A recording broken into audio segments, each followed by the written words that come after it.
তো হযরতে মুসা কালিমুল্লাহ আলাইহিস সালাম তিনি একটা কথা বলতেন যে আল্লাহ, তুমি রব্বুল আলামিন ইমানদারদের জন্য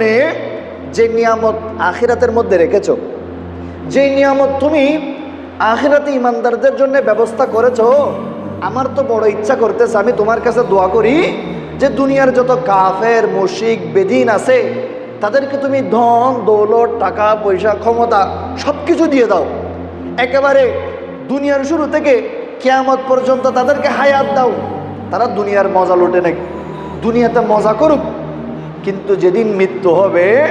মৃত্যুর এক মুহূর্তে এই দুনিয়ার হাজার লক্ষ কোটি বছরের হায়াতের মজা তারা এক নিমিষের মধ্যে ভুলে যাবে বলে সুবহানাল্লাহ। তারপর বলছে আল্লাহ, আমার বড় দোয়া করতে ইচ্ছা করতেছে, তুমি মুমিনদের হায়াতগুলোকে কমাই দাও, দুনিয়াতে তাদেরকে কষ্টের মধ্যে রাখো, যাতনার মধ্যে রাখো, দুঃখের মধ্যে রাখো, পেরেশানির মধ্যে রাখো, কিন্তু ওই মুমিন বান্দা